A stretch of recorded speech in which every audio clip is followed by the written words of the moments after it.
요지 17쪽인데 앞에 갈까요? 나무 따사 바가와토 나무 따사 바가와토 아라하토 아라하토 삼마 삼부따사 삼마 삼타사 나무 따사 바가와토 나무 따사 바가와토 아라하토 아라하토 삼마 삼부따사 삼마 삼부타사 세상에 존귀하시네 세상에 존귀하시님 거룩하시님 거룩하시님 올바로 많이 깨달으신 분 올바로 바로 깨달으신 분 주님께 예경하나이다. 주님께 예경하나이다.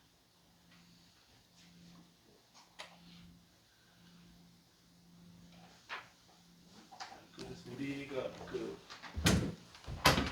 대성불교 성립될 그 시대나 사회를 이해해야 되는 게 몇 번 말씀드렸습니다만 대성불교의 성립을 이해하려면 그 역사적으로 그 시대라든가 그 사회 또 문화 이런 거를 이해해야만 그 대성불교를 우리가 좀 바르게 이해할 수 있게 된다고 봅니다.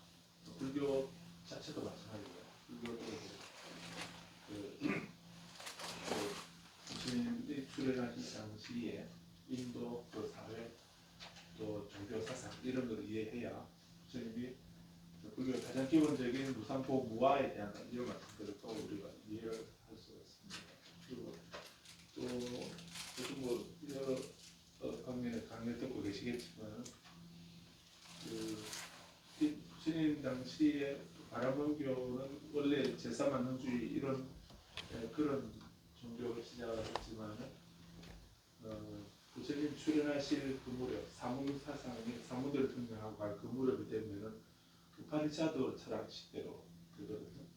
그 우파니샤드 철학 시대가 그 우파니라는 말이에요.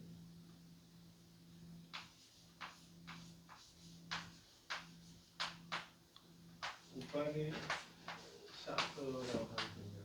우파니라는 말이 무릎을 가까이 맞대고 이런 뜻이죠.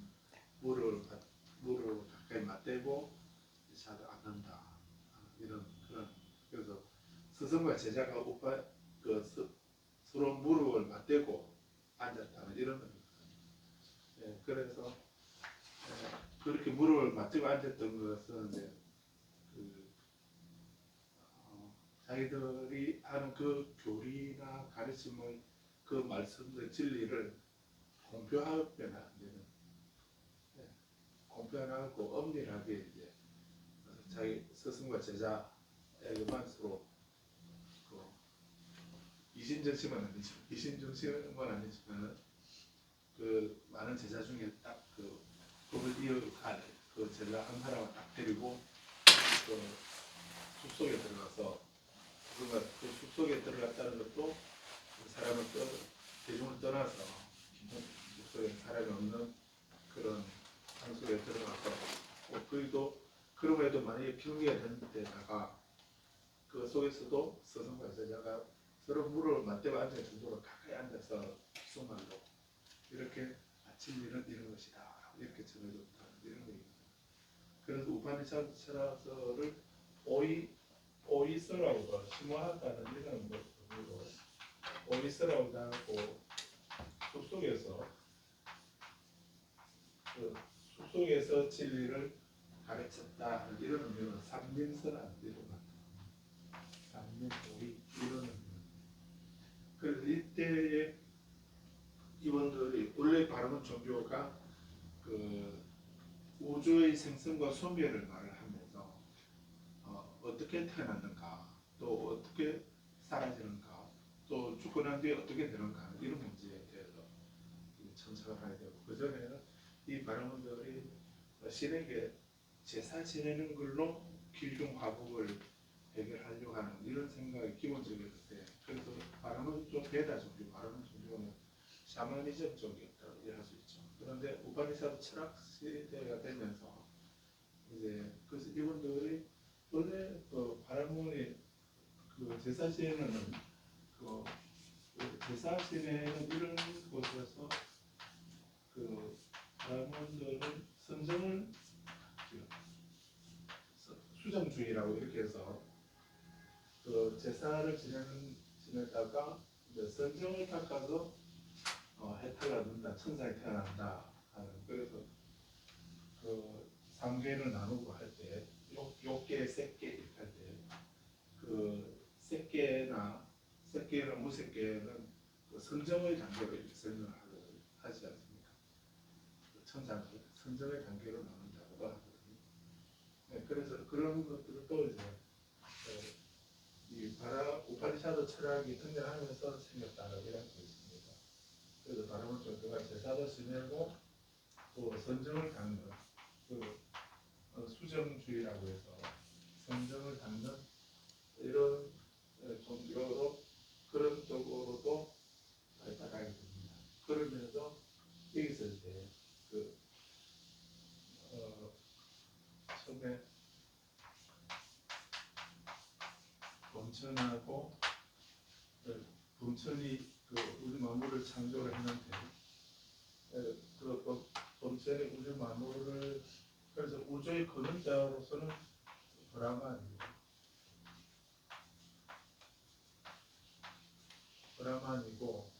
이 브라만이 우주 만물을 창조를 하고서 자기가 창조한 우주 만물 그 우주 만물이 자기 마음에 너무나 마음에 들고 아름답고 마음에 자기가 만들었는데도 마음에 들고 아름다워서 그 속에 자기 몸을 조각을 해서 들어갔다고 했지 않습니까? 그래서 이 범선의 조각이 화신이 아니고 자기 몸을 조각을 해서 그 개체 속에 들어가서 일체가 되었다는 거죠. 그래서 이런 그 개체 속에 들어가 있는 브라만의 조각, 브라만의 신성 이런 것을 이제 지바 아트만이라고 한다고 지바 아트만이라고 이렇게 하거든요. 그래서 풀작표로 번역하면 명아라고 합니다. 개체의 자아라는 이런 의미로 명아라고 말하거든요. 그 지바는 목숨을 말하기도 하고 생명을 말하기도 하고요. 영혼을 의미하기도 하고 지바라는 말이. 한자로는 목숨이 있어서 명아라는데 그래서 이 우리 개체 속에 우주의 근원자로서의 브라만하고 또 우리 개체 속에 있는 브라만의 신성, 속성 그거를 지바 아트만 이렇게 했다는 거죠. 그래서 이 범천 근원자로서 범천하고 개체의 자아로서의 아트만하고는 같다라고 하는 버마 이리어라는 이런 사상을 말하죠. 그 버마 이리어라는 이런 사상을 우파니샤드에서 하거든요. 그래서 그 이전에는 자연신, 지배신 이런 신에게 희생을 바치고 제사를 지내는 이런 식으로 천사에 태어난다 이런 주장을 했는데 우파니샤드 철학 시대가 되게 되면 그만이 아니라 우리가 이렇게 그 우주의 근원 창조주로서의 브라만하고 우리 속에 있는 이 브라만이 통일하기 때문에 그래서 통일하고 일체화시키는 그런 하나가 되는 그런 선정을 통해서 선정적으로 그 신과 하나가 되고 또 천사에 태어나고 천사에 태어나기도 한다는 이런 주장을 하게 됩니다. 그래서 우파니샤드 철학서를 보게 되면 여러 철학서들이 있는데 우파니샤드 여러 가지가 있습니다. 그 중에 어떤 우파니샤드 그 철학서에 보면은 실제로 우리에게 그 아트만이 지바 아트만이 우리에게 있다라고 우리 몸속에 있는데 크기가 그 사람은 엄지손가락만한 아트만이 그 자기 심장 위에 이렇게 아트만이 있다 이렇게 주장하는 철학서도 있고요. 또 어떤 철학서는 우리 속에 있는 아트만이 그 사람 몸 크기만큼의 그런 아트만이 그 사람 몸 속에 같이 존재한다 이렇게 주장하는 그런 우파니샤드 있습니다. 그래서 부처님이 이제 출연하시기 2, 300년 그 무렵부터 우파니샤드 철학 시대가 되기 때문에 부처님 출연하셨을 때 그래서 모든 사람들은 우리들에게 이런 브라만과 똑같은 동일한 아트만이라는 것이 우리에게 있다라고 하는 이런 생각이 팽배해져 있습니다. 그런 크기는 다르지만 그런 것이 우리 속에 있다. 우리 몸과 마음 우리 속에 그런 아트만이 있다라고 하는 그런 그 아트만을 영혼이라고도 하고 마음이라고도 하고 아트만이라고 아무튼 지바 아트만이라는 이거는 브라만과 동일한 그런 속성을 가지고 있는 아트만이 존재한다라고 하는 이런 것을 우바니사드에서는 계속 주장을 해왔던 겁니다. 그래서 부처님이 그런 분위기에서 수행을 하고 구행을 하고 성정을 닦고 다 수행을 해보시고 난 뒤에 깨달음을 얻으시고 난 뒤에 보니까 우리 몸에도 몸을 이제 그 분석을 해보게 되죠. 그래서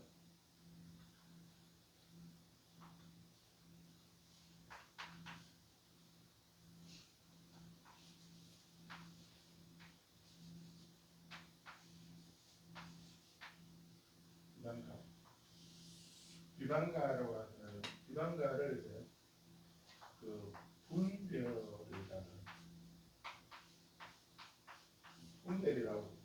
표현을 하거든요. 분별한다. 그런 그 분별이라고 하는데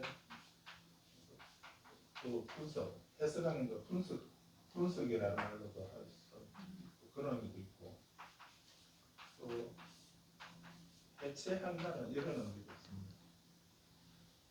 그 해체한다, 분석한다, 분별한다 이런 의미. 그런 의미를 우리가 비방가라는 말이거든요. 그래서 그 우파니샤드에서 아트만이 있다라고 하고 베다 종교에서 브라만이 창조자라고 하고 그 창조자가 자기 몸을 조각을 해서 우리 속에 들어와 있는 브라만이 아트만, 집 아트만이 있다라고 이렇게 주장을 하기 때문에 그래서 부처님이 우리 몸에서 찾아보시는 거죠. 찾아보서 보고 그런 어디에 어떻게 있는가, 크기가 다른가, 아니면 또 있다가 어떤 식으로 있는가, 어디 있는가 이렇게 그 아트만을 찾기 위해서 우리 몸과 마음을 분석하고 동절하고 해체를 하시는 그게 불교입니다. 그래서 우리 이제 몸과 마음을 명색으로 한다고 했죠. 나마라고 해서 우리 정신능력은 이런 문제에서 명이라고 우리 그 물질 영역은 그 룸바라고 해서 생이라고 이렇게 합니다. 그렇게 자연학적으로 같이 얘기하는데 그래서 여기서 우리는 나라고 하고 내 몸 또는 나 이렇게 말할 때 그럴 때 부처님이 일반적으로 나라고 하거나 또는 내 몸, 내 나라고 이렇게 말할 때 그 나를 분류를 해보니 크게 두 종류가 나눈다라 이런 얘기죠. 정신 영역이 있고 정신 영역이 있고 그 물질 영역이 있더라 이렇게 분별이 된 거죠. 그래서 또 여기서 이 육신을 또 분류해 보니 여기서는 또 치수화풍으로 우리 몸은 또 치수화풍으로 나눠지더라 이렇게 얘기하죠. 그래서 실제로 우리 몸에 흙이 있고 물이나 불이나 바람이 있다는 이런 의미가 아닌 줄 아시죠? 그래서 지혜라고 하는 것은 단단한 성질을 가지고 있는 것. 그래서 물질로서 단단한 것, 수는 젖어드는 것, 피라든가 눈물이라든가 화이라 또 화는 따뜻한 것, 체온 이런 또 풍은 움직이고 활동하는 것. 그래서 그 심장이 뛰는 거라든지 또 장기 기관이 연동 운동하는 거 이런 거 다 움직이는 거다. 그래서 그런 걸 풍이라고 이렇게 합니다. 그래서 이런 물질에 이런 단단하고 젖어들고 따뜻하고 움직이는 이런 성질을 가지고 있던 것으로 분류가 되었다. 이런 겁니다. 그러면 우리 몸 속에 그런 아트만이 있는가? 우리 몸, 물질, 육신 속에, 몸 속에 있는가? 몸을 굴려보니까 지수가 보면 많아지는데, 자세하게 이거는. 그러면 이 중에 어디에 아트만이라고 할 수 있는 게 있는가? 그래서 지에도, 수화풍에도 아트만이라고 할 수 있는 것이 없더라는 그런 결론을 부처님은 불교는 없죠. 우리가 마음이라고 하는데 이게도 수상행시로 그 느낌이라든가 지각이라든가 행심이라든가 의식이라든가 이런 네 가지로 정신능력이 이루어져 있더라는 이렇게 분류를 하지 않습니까? 그래서 이렇게 색수상 행식으로 이루어져 있는 그런 우리는 저런 색수상 행식으로 이루어져 있는 그런 존재이다라고 이렇게 할 때 원이라고 이렇게 우리 존재를 사람이라고 하는 우리의 존재를 불교를 불려서 색수상 행식으로 더 자세히 불리하면 셀은 지수와 불리고 명은 수상 행식으로 나눠진다 이렇게 하는 거예요.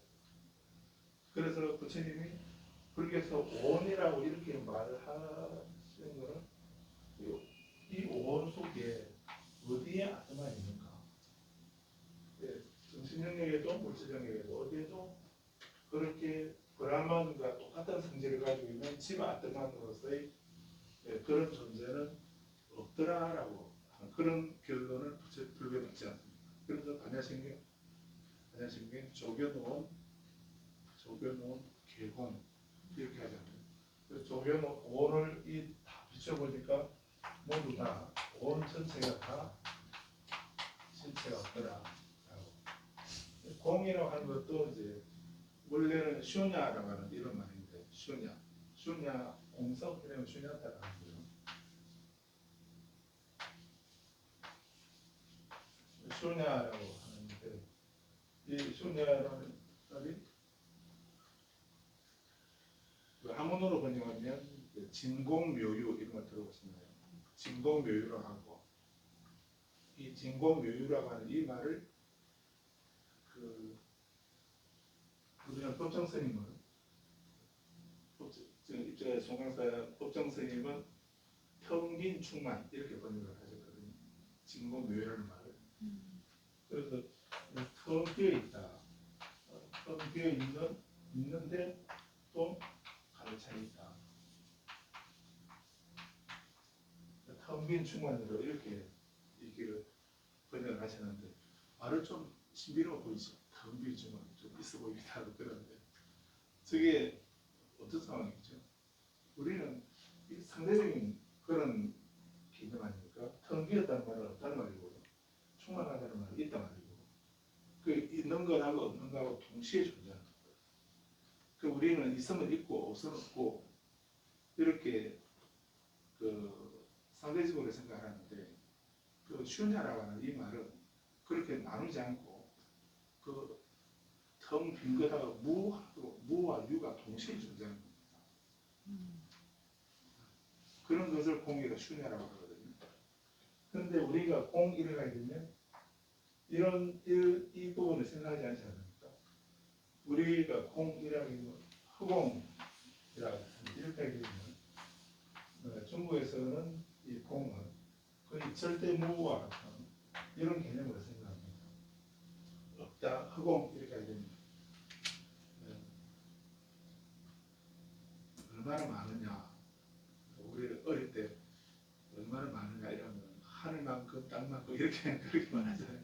그렇게만 더 말하는데, 그런데 하늘 이렇게 하게 되면 텅 비었다고 우리는 가득 많이 있다는 이런 거라도 아무것도 없다 하는 이런 의미로 더 생각하지 하늘이 꽉 차 있다는 생각을 하지 않습니다. 보통 허공 이래야 됩니다. 그래서 서양이나 우리 동양 중국에서는 공 이렇게 하게 되면 거의 무와 같은 그런 개념으로 사실은 그렇게 생각을 하는 거예요. 그런데 불교 그래서 현장 독사가 슈냐는 바로 색이다. 공은 바로 색이고 색은 바로 공이다. 이렇게 할 때요. 그 루파는 슈냐고 슈냐는 루파다. 이렇게 하는 이런 말을 그래서 루파는 슈냐와 다르지 않고 슈냐는 루파와 다르지 않다. 색불이고 공불이색 이런 식으로 얘기해요. 그런 원어를 공이라는 말로 단순화시켰죠. 그래서 색은 공이다. 색은 공이고 공은 색이다. 이런 산스크리트는 이 의미거든요. 이 의미로 그래서 물질은 있다고도 말 못하고 없다고도 말 못한다. 네. 그런 의미에서 그 있음과 없음이 동시에 존재하는 그런 입장에서 슈냐라는 말을 썼는데 그런데 중국에서는 이 의미로 생각 안 하고 이쪽만 생각하거든요. 없다는 쪽에 더 비중을 두고 있는 그런 개념으로 공이라는 말을 쓰고 있는 거예요. 그래서 현장 목사가 그걸 몰라서 한 게 아니고 인도에서 말하는 이런 텅 빈 충만 또는 이거 텅 비었다는 말은 진공이라고 진짜 텅 비어 있다 아무것도 없다 하는 거고 이거 충만 가득 차 있다 하는 거고 이런 진공 이거를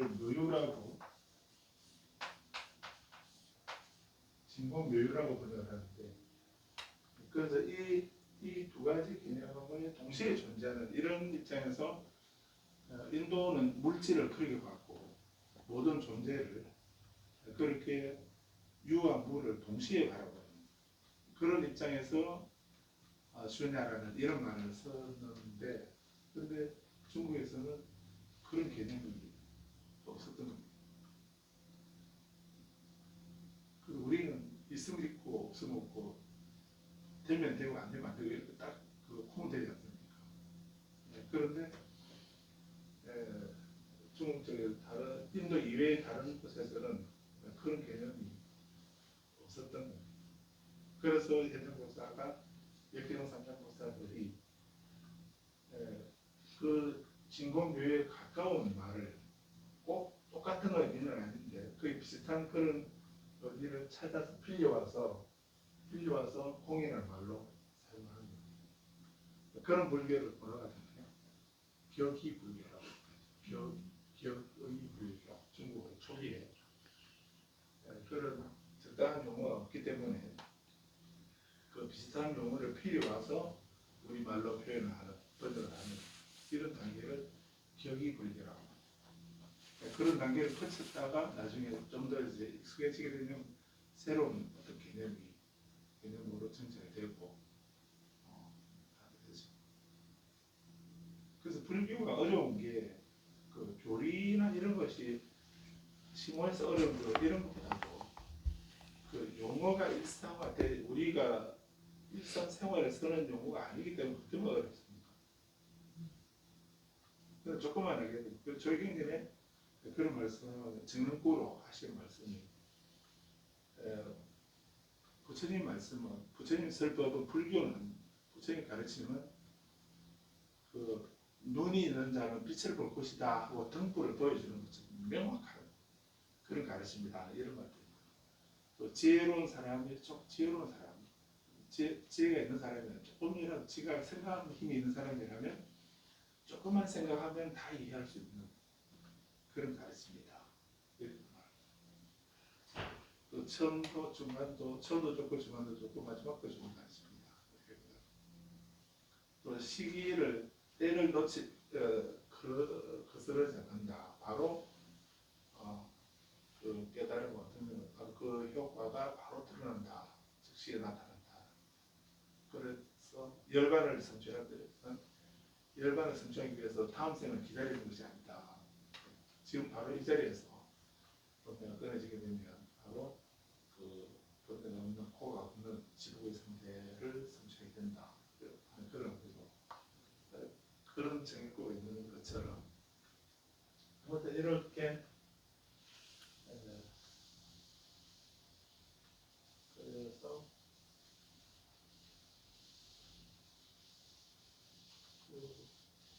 공이다라고 이런 건데 우리는 노장 철학에서 말하는 공의 공사상, 무의 자연이나 이런 공사상을 생각하면 변화식이 이해가 안 되는 겁니다.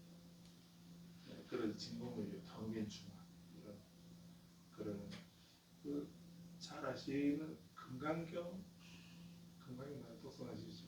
그게 보면 제 5분에 범소유상 개시음악 약견 재성비상 접견면에 이런 구절 그 금강경 제1개송이라고 하는데 원래 그건 개송 아니거든요. 개송이 아니고 그거는 그냥 사문으로 굳이 하신 말씀인데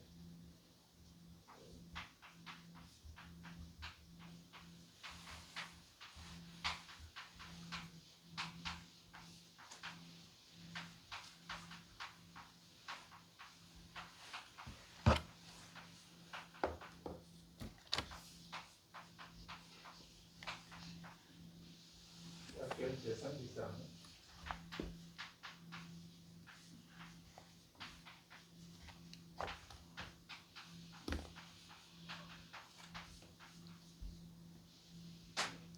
범소유상 개시음악 무릇 존재하는 모든 것은 무상 험하다. 사실 또 초기경에서 험하게라는 말 잘 안 씁니다. 대성경에서 험하게라는 말 쓰는데 그 초기 경에 니까이아나 아경에서는 험하게라는 말보다도 무상이라는 말을 쓰죠. 무상이라 이런 말을 써도 험하다 이런 그런 표현은 안 씁니다. 잘 안 쓰는데 그런데 금강경이나 대성경에서는 그렇게 허무 험한 뭐 이런 말을 쓰죠. 항상 본소유상 모든 존재하는 모든 것은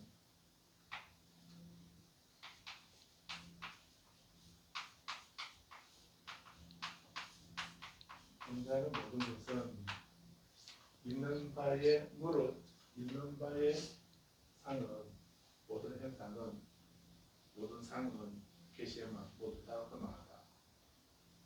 그렇기 때문에 만약에 상은 험한 것이기 때문에 그 제상을 볼 때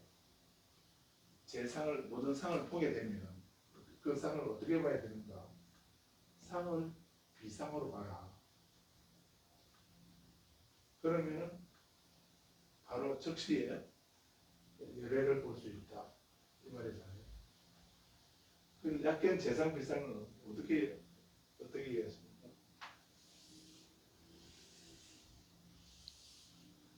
약견 재상 비상을 지금 말씀드린 대로 만약에 상을 볼 때 상 아닌 것으로 봐라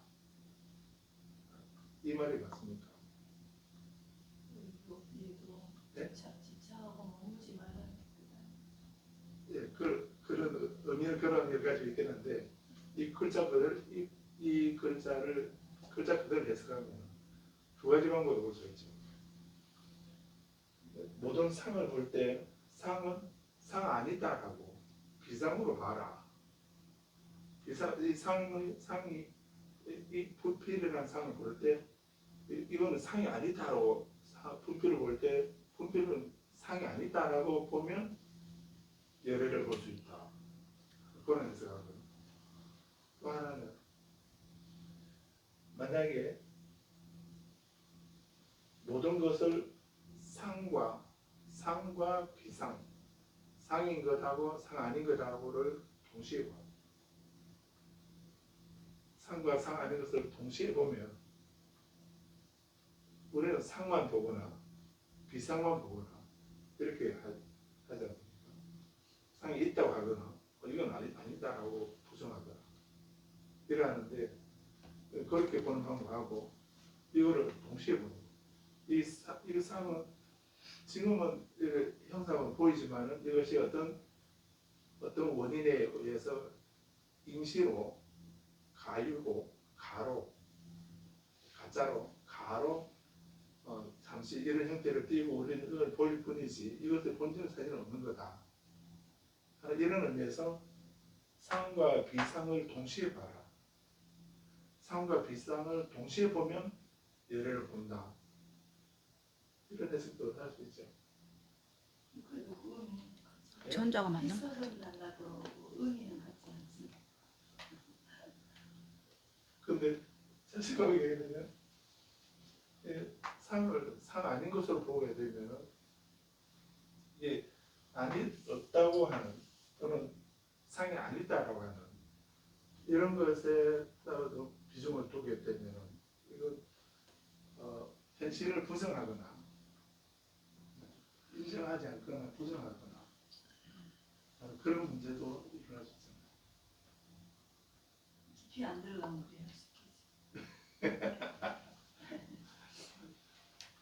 그래요. 그런데 아무튼 글자 그대로 그래서 이게 되게 좀 금강경 오가에는 줄 서서 보게 되면 이 말이 길어지거든요. 이거 우리는 그래 단순하게 생각하고 깊이 보면 그거 볼 수도 있겠지 이렇게 하고 있지만 그런데 옛날에 우리 주스가 어른들은 얘기에 대해서 엄청 고민을 많이 합니다. 이걸 어떻게 볼까? 상을 상 아닌 것으로 보라는 이런 말이니까 또는 상과 비상을 동시에 보라는 말입니다. 그것도 좀 생각을 해보시죠. 그래서 이 공이라고 하는 말이 그렇게 만약에 무와 같은 개념으로 이 진공의 의미가 있다고 한다면 그냥 우리는 공이라고 아주 이해하기 쉽습니다. 그런데 진공의 의미하고 묘유의 의미하고 동시에 존재하는 이런 그런 개념으로 슈냐라는 말을 불교에서 쓰기 때문에 그래서 우리는 아무도 그거를 그래서 우리는 힘을 희고 크고 검다고 말해라 이렇게 이원론적으로 그렇게 요구하지 않습니다. 있으면 있다 하고 없으면 없다고 해라 이렇게 그런 말에 만약에 충충도식으로 말해서 있기도 하고 있다고 말할 수 없고 없다고도 말할 수 없고 뭐 된다고 할 수 없고 안 된다고 할 수도 없고 이러면 그 친구하고 두 다시 상정하고 싶지 않아져 버리거든요. 일반 세속적인 그런 사고나 어려움은 그런 이원론적인 극단적인 그런 것을 요구하는데 불교는 뭐 애매모호한 이런 입장 취한다 그런 입장 아닙니다. 그래서 이제 나중에 중론에서는 그 공하고 가하고 이 삼세라고 해서 공과 종 이 부분을 말하죠. 그래서 지금 보이는 것은 그 본질은 텅 비어 있는 거다. 비어 있는데 그럼 지금 눈에 보이는 건 뭔가? 그거는 어떤 조건에 의해서 임시 가짜로 가로 지금 이렇게 보이는 것이 그건 사실 실체 있는 것이 아니다. 그런데 지금 우리 현실은 이 두 가지가 동시에 존재하는 그런 입장이다라고 하는 이런 그래서 공과 종 이런 것을 전문 유식이나 중간학에서는 공과 종 삼세를 말합니다. 그래서 불교가 어렵다고 하는 게 이런 개념이나 이런 것이 잘 우리가 이해를 못해서 그래서 이제 어렵다는 그런 그래서 불교 부처님을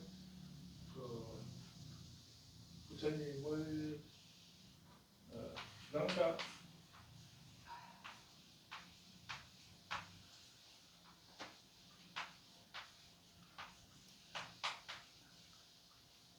부처님을 비방과 바딘이라 이렇게 말합니다. 부처님은 비방과 바딘이라고 이렇게 말하는데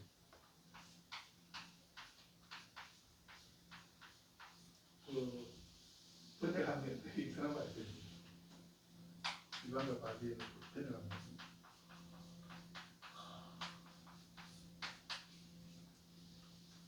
부처님을 니가야에서는 안경에서는 부처님을 분별론자라고 합니다. 지금 우리가 일상적으로 너는 분별론자다 이렇게 말하면 그게 칭찬입니까? 욕입니까? 칭찬은 아니죠. 그래서 그 만약에 선방에서 우리가 니는 분별을 어쩌다 이렇게 해도 그거는 외도만도 못한 사람 되는 거예요. 그래서 임재선사가 그 불교의 적적한 대의가 뭡니까 이렇게 물으니까 멱살을 잡고서 이렇게 그 제자가 스승에게 임재선사에게 물었는데 임재선사가 오히려 그 제자의 멱살을 붙잡고 다 이렇게 멱살 잡더니 한마디 읽어봐라 라고 이렇게 그 불교의 적적한 대의가 뭔지 네가 한번 말해봐라 하고 멱살을 잡고서 이렇게 가르칩니다. 한마디 그게 뭔지 한번 읽어봐라 네가 읽어봐라 라고 이렇게 합니다. 그래서 그 제자는 그거를 궁극적인 진리가 뭔지를 질문했는데 오히려 스승이 제자에게 네가 한번 한마디 해봐라 이렇게 말씀하니까 그러니까 이 제자가 뭐지? 이렇게 생각하면서 약간 머뭇거리지 않습니까?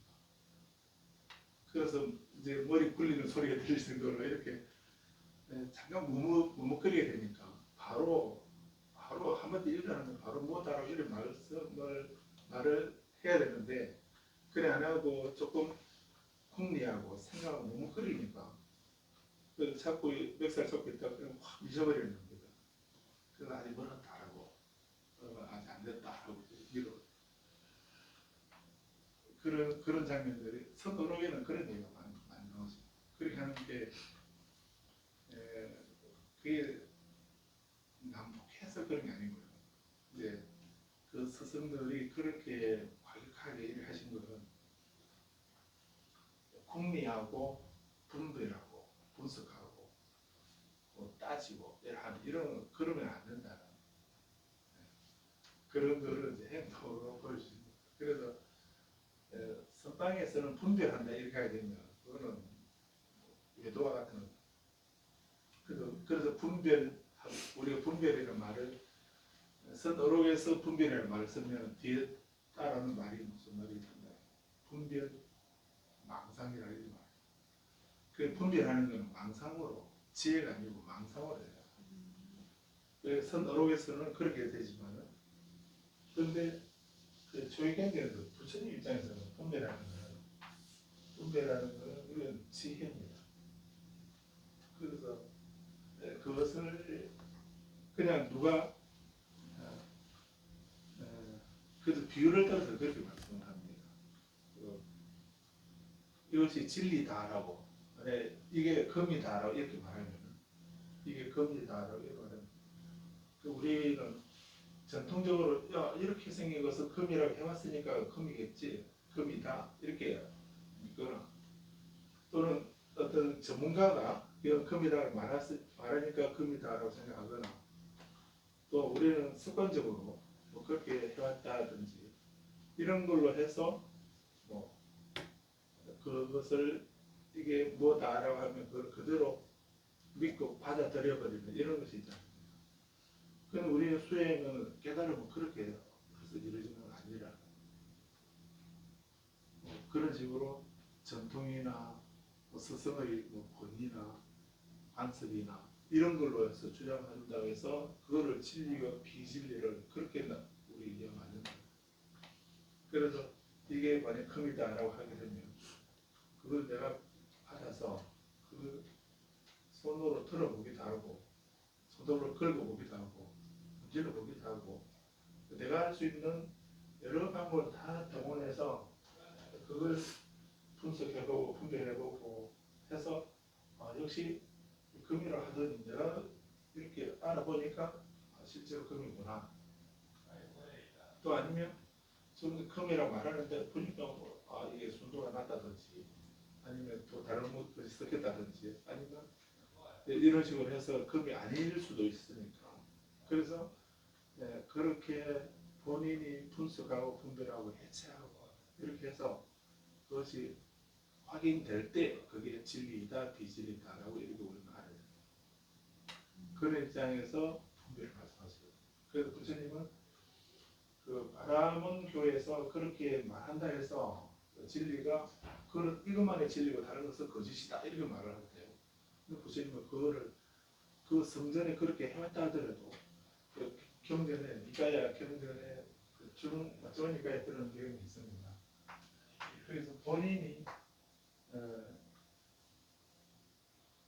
실제로 그렇게 한 사실을 알았는가, 본인이 처음으로 알고 하는가, 그 지견이라는 말, 암가봄이라는 말, 이 말이 이거 안다는 말은 그 냐나, 빨리도 냐나라 하고 본다고 하는 말은 사사나,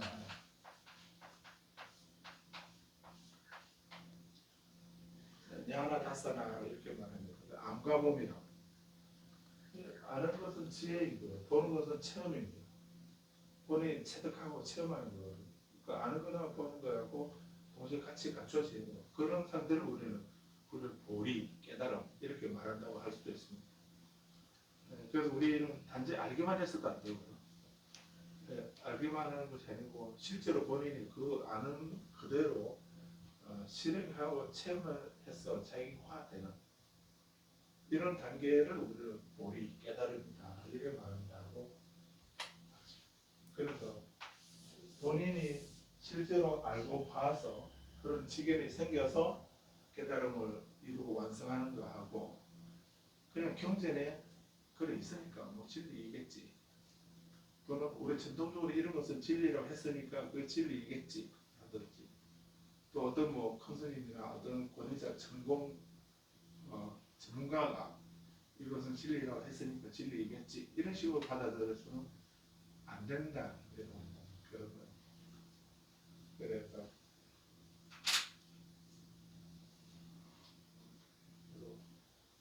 서로 얘기하는 또 시험다 생각합니다. 그래서 그 인도에서 불교가 태어난 곳인데도 불구하고 인도에서 13세기 때 서기 기원 13세기 때 그 무렵에 인도에서 불교가 사라집니다. 그럼 왜 사라졌는가 이런 것도, 그래서 저도 들은 얘기인데 탄원생님 아시죠? 네.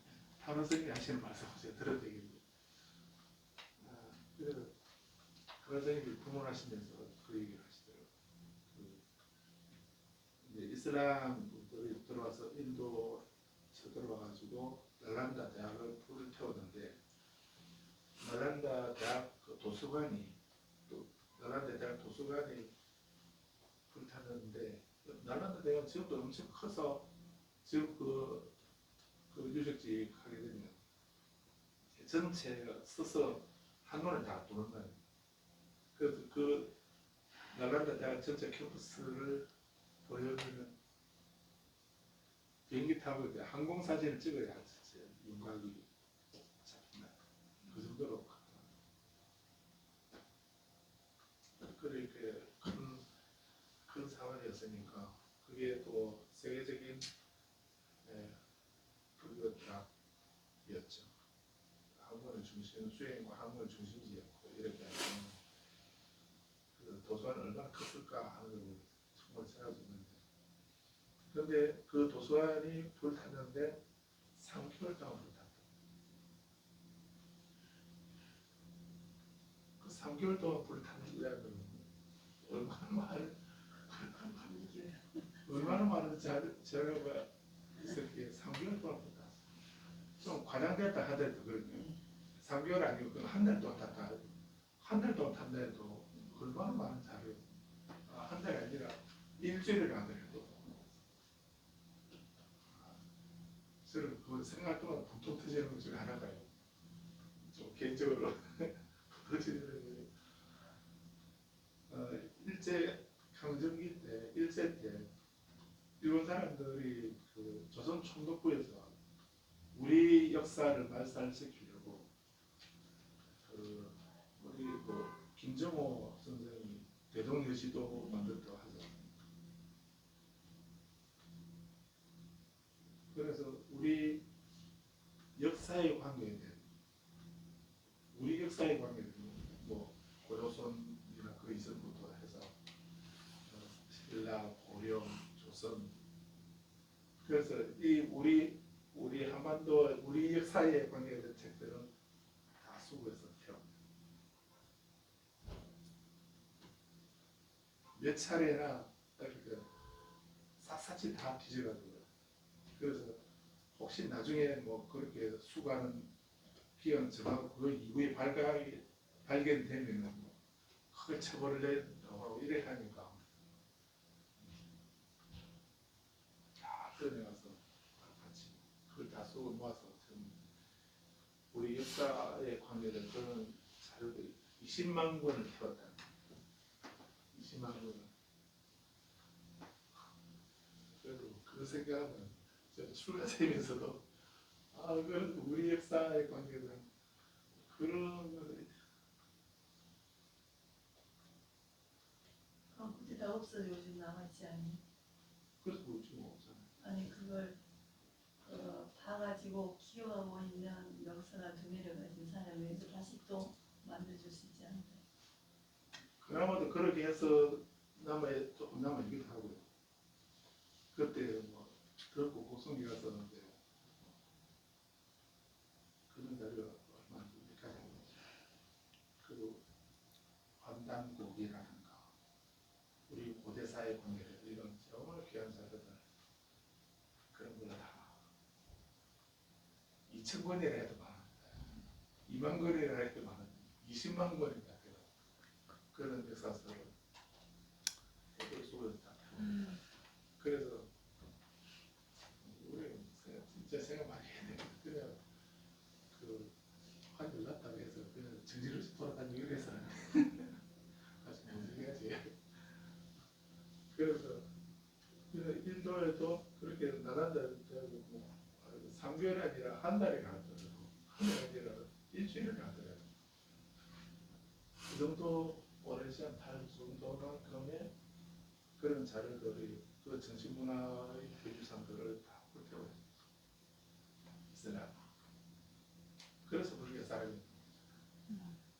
불교가 부처님 교리가 나빴어가 아니고요. 그 부파불교를 거치고 대승불교로 일을 해도 불교는 출가 중심이야. 출가 중심이고 사원 중심. 일반인들은 그 출가자에게 보시 공양만 올리면 되는. 그러면은 본인들이 복을 받는다 이런 생각. 대승운동이 일어나면서 비로소 우리 교재에 나오지만은 대승불교 운동이 일어나면서 비로소 우리도 수행하자 제가자들이 그런 운동이 일어나게 된 대승이잖아요. 이런 배경을 안 보고 바로 보게 되면 그 대승에서 나중에 대승 지상주의자들이 이제 부파불교를 그 폄하하면서 소성이라고 폄하하기도 하고 이렇게 했지만 그걸 폄하하게 된 동기가 뭔가 우리는 그걸 봐야 돼. 그래서 학문적으로 그냥 신앙적으로 공부하는 거하고 또 우리가 학문적으로 공부하는 거하고 달라야 됩니다. 그래서 그 신앙을 부정하는 말은 아니고요. 신앙은 그대로 고수하더라도 또 학문적으로 공부할 때는 좀 더 객관적으로 또 증거라든가 논리라든가 이런 걸 봐가면서 그렇게 봐야 된다는 그런 입장입니다. 그래서 그 대승불교 일어날 그 시기에 국가적으로도 큰 변화가 있었다는 이런 얘기입니다. 그래서 이전에 여러 왕조들이 이제 성계를 부침을 하게 됐는데 먼저 기원전 184년경에 부샤미트라라고 하는 왕이 슝가 왕조를 세웠다라고 이렇게 합니다. 그래서 가다리푸트라 현재 파트나라는 그 지역인데 그쪽을 수도로 하고 겐지스강 중류 지역을 지배했다라고 했고 그런데 이 왕은 그 아슈바메드하라고 하는 마제라고 말로 제사 지낸다 그런 의미로 마제라는 뜻입니다. 그런 마제를 지는 그런 바람은 교도였다는 이런 의미고요. 그래서 이 왕이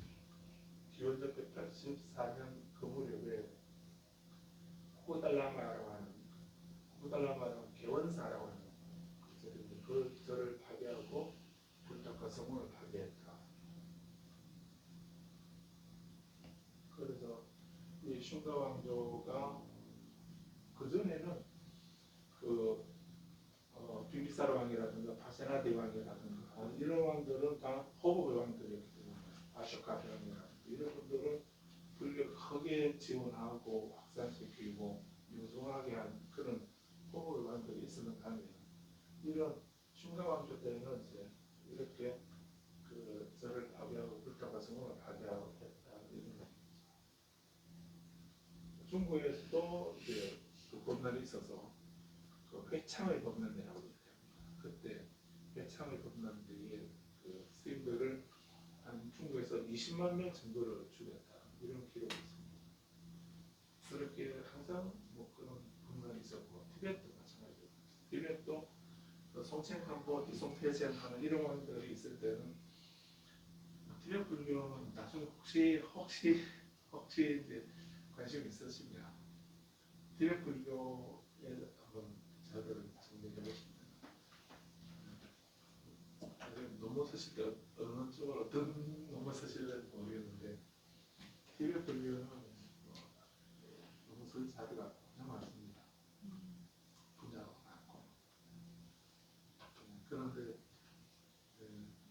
그래서 진짜 그 인류의 아주 중요한 문화유산들이 티베트 대학에 다 지금 남아 전해지고 있습니다. 실제로 또 그대로 수행하고 있고 그런데 근데 처음에 송첸간포라고 하는 이 왕이 불교를 받아들이고 이렇게 할 때에 그 티베트 불교 위대한 게 인도 불교가 다른 쪽으로 전파되면서 그 중국이나 다른 나라에 비해서 티베트는 맨 마지막이다 이렇게 얘기를 하셨어요. 늦게 한 7세기 이무렵에 전해지게 되거든요. 그래서 그때는 우리는 중국은 불교 많이 확산되고 있는 그런 시기인데 그때 비하면 이제 그 티베트는 다른 나라에 비해서 늦게 들어갔다고 이렇게 할 수 있죠. 그래서 달라이라마 선생님도訪問하시면서 우리는 그 당신들의 동생입니다, 막내입니다 이런 식으로 얘기할 정도로 그만큼 불교 늦겠습니다. 이렇게. 그런데 그 무렵에 그 송첸간포라는 이 왕이 그 불교를 받아들이면서 불교를 국교로 정하면서 그 산스크리트로 되어 있는 경전을 그 티베말로 번역하려고 자기들의 언어로 번역을 하려고 문자하고 문법 체계를 산스크리트에 맞춰서 바꿔요. 그러니까 어떤 그 종교 경전을 번역하려고 자기들의 언어 체계와 문법 체계를 정비를 한다는 티베트 하죠. 그래서 티베트 대장이 중요한 겁니다. 왜냐하면 지금 산스크리트가 굉장히 없는데 비해서 그런 식으로 해서 또 티베트 대장경하고 우리나라 한글 대장경을 보면 지금 우리나라 동네 역경원에서 한글 대장경 보면은 지금은 안 그런데요. 초판부 나올 그 무렵에는 그 역경한 그 번역 그 역경가 이름을 안 썼습니다. 누가 번역했는지 꼭 그냥 역자 이름은 안 써져 있고 그냥 동국 역경원 이렇게 많이 있어요. 그런데 이제 재판이나 판정을 바꾸어서 지금 나오는 대장경을 바꾸면서 그때 이제 역경 원장이 바뀌고 하면서 우리 역자를 표시하자 이렇게 지금은 이제 누가 번역했다 이런 그 역자 표시를 하고 있거든요. 그래서 역자 표시하는 거와 안 하는 거하고 어떤 차이가 있겠습니까? 역자 표시를 안 하게 되면 좀 책임 번역이 안 될 수도 있습니다. 신뢰가 좋다는 거 같아요. 확실하지 않기 때문에 신뢰? 의심을 할 수도 있죠. 네, 그럴 수도 있죠. 그렇기 때문에 그래서 그런 거를 이제 그런 오해를 안 받도록 하기 위해서라도 역자를 표시하자 이렇게 해서 지금은 표시하고 있거든요. 저도 교육에 관계돼서 분야에 옮겨 한번으로 한번으로 그렇게 됩니다. 그런데 일단 그래서 티베트에서 그 경제에 보면 특징이 번역자가 누가 번역하는가 그게 표시가 다 돼 있어요. 표시가 돼 있고 또 누가 교정을 받는가 이것까지 다 표시가 됩니다. 그리고 그는 또그 인도 스님 누구, 티베트 스님 누구 이런 식으로 그 공동 번역으로 이렇게 표시가 돼 있습니다. 그리고 또 시토리퍼스라는 그 선생님이 그 전체를 또 다 교정을 봅니다. 인복적으로 또 교정을 보고 교정판이 델게 판이라는 그 판본은 교정본인데 그래서 문부적으로 교정도 보고 번역도 제 번역을 하고 또 그분들이 번역을 하면서 제일 먼저 그 역경 용어 사전을 만든 거예요. 번역명의 대집이라는 그런 사전을 만들었거든요. 그래서 그렇게 아주 과학적으로 책임 번역을 하고 이렇게 했기 때문에 그 지금 산스크리트 번역이 없는 입장에서 티베트 장경에 티베트어로 번역이 되어 있다면 그거를 공식에 따라서요. 공식에 따라서 산스크리트로 환원을 할 수가 있습니다. 그래서 그 정도로 정확하게 엄격하게 번역을 했기 때문에 티베트 장경은 준법어 경전이다 이렇게도 말합니다. 하나만 더 말씀드리면 그 우리나라 원척법사 신라 때 원척법사 아시죠? 원척이라는 스님이 계셨는데 현장법사의 제자입니다. 그 현장법사의 뛰어난 제자 규기법사라고 있습니다. 기법사라고 하는데 규기라는 제자가 있고 원척법사 두 분이 가장 대표적인 그런 제자였거든요. 그런데 학문적으로 원척법사도 스스로 더 뛰어났다고 아마 수석으로 공부를 그 정도 되는데 그런데 그 현장법사의 그 법맥은 원척법사를 안 가고 규기법사를 규기법사를 못한 데도 왜 그러는가 규기법사는 중국 사람이고 원척법사는 신라 사람이라고 그렇게 해서 이제 부대들었다 이런 기록도 있거든요. 그런데 혹시 불교 유식에 대해서 논문을 쓰거나 공부를 하신다면 반드시 봐야 되는 게 해심일경. 해심일경이라는 그런 경이 있고 해심일경이라는 경이 있어요. 거기에 대한 주석을 원척법사가 쓰십니다. 그래서 그 주석을 해심일경 주석을 10권으로 썼거든요. 그래서 아주 유명한 해심일경 소라고 하는 그런 주석사가 있습니다. 10권짜리. 그런데 그 우리 고려 대장경에 보니까 두 권이 없습니다. 10권인데 8권까지만 있고 9권, 10권이 없습니다. 그런데 기록에는 분명히 10권으로 썼다는 그 고성전이나 다른 기록은 다 10권, 해심일경소 10권으로 이렇게 나오는데 남아있는 거는 8권까지 다 보는 겁니다. 그 결론이 어떻게 됐는지 우리 되게 너무 궁금해했습니다. 그런데 일본에서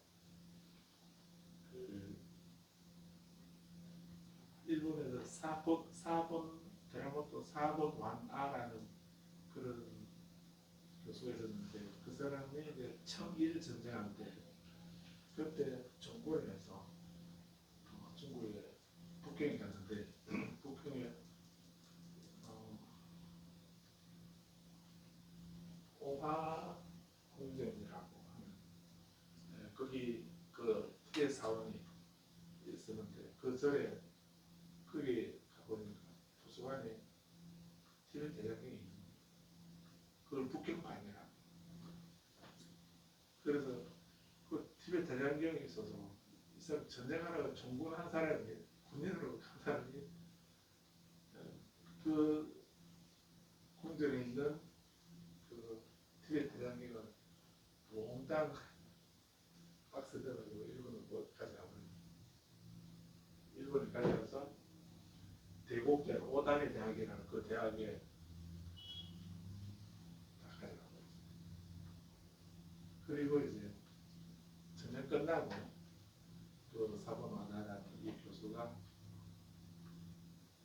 그 대장경을 목록을 받았어요. 그 대장경 대곡대학 티베트 대장경 목록이라고 있어요. 목록을 하면서 만들면서 보니까 거기에 해시밀 소가 티벳말로 번역이 돼 있어요. 뭐야? 솔직한 거야?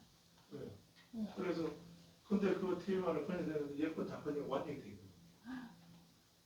그래서 일본에서 발칵 뒤집어졌죠. 그래서 이제 티벳에서 전공하는 사람들이 나오고 해서 그 9권 10권을 다시 한문으로 다시 복원을 시켰어요. 지금은 이제 우리 한국 불교 정서에 보면 그 원칙 스님의 해시밀 요소 10권 다 채워져 있습니다. 그 9권은 9권 10권 일본 학자가 티베트에서 다시 또 한문으로 바꿔가지고 이렇게 해놨습니다. 그래서 티베트 대장경은 그만큼 가치가 있는 중요한 그런 경전. 그래서 그랬던 티베트도 이제 3대 송생강포 디송태전 3대 왕이 랑가르바라고 이제 그분이 왕이 되는데 이분은 또 티베트 토착 종교를 믿고 불교를 탄압을 합니다. 그래서 이제 경제를 번역도 못하게 하고 책도 못 만들게 하고 절도 못 짓게 하고 불상을 못 짓게 하고 스님들 구원도 다 끊어버려. 우리 요즘 국고 지원 받는 거 되게 좋아하는데 우리 홍보리나 여기에서 다 지원 받잖아요. 그게 만약 좋아할 일만 아니긴 하거든. 어느 날 갑자기 딱 끊어지게 되면 어떤 이유로 그 지원 끊어지면 감당 못하죠. 사상이 어쩌고 그런 심각한 문제가 될 수 있습니다. 그래서 티베트에서 그렇게 국고 모든 것을 나라에서 다 해주다가 그래서 어느 날 딱 두고 나니까 살아갈 방법이 없는 겁니다. 그래서 티베트에서 이제 그 살아남기 위한 그 방법으로 중국에서는 그 봄날 이고 난 뒤에 격장 청규라고 청규가 생겨납니다. 중국에서 청규가 생겨나고 티베트에서 환생제도가 생깁니다. 그래서 까르마파 존자님은 지금 17대 17번째 환생자라고 달라이라마 존자님은 14번째 환생자라고 이런 환생제도를 만듭니다. 살아있는 부처님으로 출대를 하고 그분 중심으로 이렇게 결속을 합니다. 이런 식으로 되겠죠. 우리는 잘 이해가 안 되긴 한데 티베트에서 그렇게 우리가 탄압을 받을 때 살아남기 위한 그 방법, 생존의 방법으로 생각한 게 그 환생제도였고 중국에서도 그 봄날 입고 난 뒤에 우리가 살아남기 위해서 우리는 최소한의 노동을 하자 하는 그런 걸로 울력이라든가 보청이라든가 청구가 생겨나고 인도도 그렇게 불상 그 파괴하는 이런 일들이 있었다 하는 것을 역사적으로 알 수가 있습니다. 오마시겠습니다.